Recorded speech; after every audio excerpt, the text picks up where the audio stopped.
आपण अत्यंत महत्त्वपूर्ण अपडेट पाहतो. हा व्हिडिओ आपण शेवटपर्यंत पाहावा. शाळा प्रणालीतील कागदपत्राची शिक्षकांचे वेतन रोखणार, शिक्षण संचालनाचे कठोर निर्देश. 11 एप्रिल 2026 समोर आपण 9 एप्रिल 2026चं महत्त्वपूर्ण परिपत्रक पाहणार आहोत. हा व्हिडिओ आपण शेवटपर्यंत पाहावा. नमस्कार मित्रांनो, चॅनलमध्ये आपले स्वागत आहे. तत्पूर्वी आपण नवीन असाल चॅनलला आता सबस्क्राईब करा, समोरील बेल आयकॉनला क्लिक करा. निश्चितच नवनवीन अपडेट अखिल तांबुसर क्लासेस चॅनलमार्फत सतत आपल्याला पाहायला मिळतील. पाहूया सविस्तर. महाराष्ट्र शासनाच्या शिक्षण संचालनालयाने माध्यमिक व उच्च माध्यमिक शाळा प्रणालीतील डिजिटल सर्व्हिस रेकॉर्ड्स संदर्भात अत्यंत महत्त्वपूर्ण आणि कठोर निर्देश जारी केले आहेत. या निर्देशानुसार ज्या शिक्षक व शिक्षक कर्मचाऱ्यांची आवश्यक कागदपत्रे शाळा प्रणालीवर अपलोड झाली नाहीत किंवा तपासणी अभावी प्रलंबित आहेत, त्यांचे वेतन, भत्ते तसेच वैद्यकीय बिलांचे भुगतान तात्पुरते थांबवण्यास येणार आहे. ही सूचना माननीय शिक्षण आयुक्तांच्या अध्यक्षतेखाली 8 एप्रिल 2026 रोजी झालेल्या बैठकीतील निर्णयानुसार जारी करण्यात आली आहे. शिक्षण संचालक महेश पालकर यांनी याबाबत अधिकृत आदेश काढून राज्यातील सर्व विभागीय शिक्षण उपसंचालक, शिक्षणाधिकारी आणि संबंधित प्रशासकीय यंत्रणांना तातडीने कारवाई करण्याचे निर्देश दिले आहेत. काय आहे मुख्य आदेश? शिक्षण संचालनालयाच्या पत्रानुसार खालील परिस्थितीत संबंधित कर्मचाऱ्यांचे वेतन व देयके अदा केली जाणार नाहीत.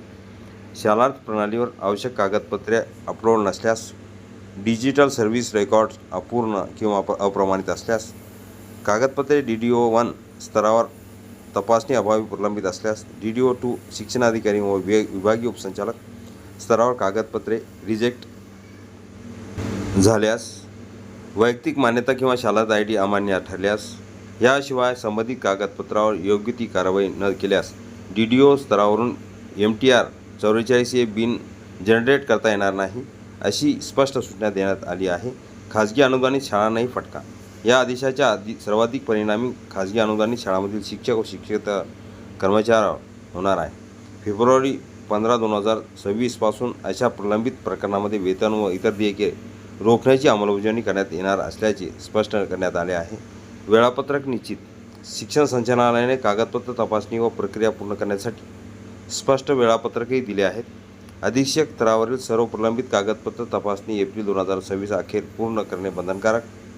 शिक्षणाधिकारी विभागीय उपसंचालक स्तरावरील तपासणी मे 2026 पूर्वी पूर्ण करणे आवश्यक. जबाबदारी निश्चित. कागदपत्राच्या वैध अवैधतेचा अंतिम निर्णय संबंधित क्षेत्रीय अधिकाऱ्यांनी तातडीने घेणे आवश्यक आहे. विलंब झाल्यास संबंधित अधिकाऱ्यावर जबाबदारी निश्चित केली जाण्याची शक्यता आहे. पारदर्शकतेकडे पाऊल. शाळा प्रणालीद्वारे डिजिटल सर्व्हिस रेकॉर्ड्स अचूक व अद्ययावत ठेवण्यासाठी शासनाने हा निर्णय घेतल्याचे सांगितले जात आहे.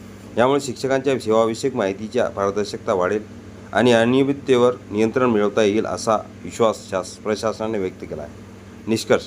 शासनाच्या ह्या निर्णयामुळे शाळा प्रशासन, शिक्षक, संबंधित अधिकाऱ्यावर कागदपत्रांची पूर्तता आणि वेळेत तपासणी पूर्ण करण्याचा मोठा दबाव येणार आहे. अन्यथा वेतन थांबण्याचा धोका निर्माण होणार असल्याने शैक्षणिक क्षेत्रात या आदेशाची जोरदार चर्चा सुरू आहे. डॉक्युमेंट पत्र पाहण्या अगोदर हा व्हिडिओ उपयोगी वाटला असेल लाईक, शेअर आणि अखिल तांबुसर क्लासेस चॅनल लगेच सबस्क्राईब करा, लाईक करा, कॉमेंट्स करा. 9 एप्रिल 2026 बाबत शाळा प्रणाली डिजिटल सर्व्हिस रेकॉर्ड्स वेतन कशामुळे थांबणार याबद्दल आपण थोडक्यात स्पष्टीकरण बघितलेले आहे.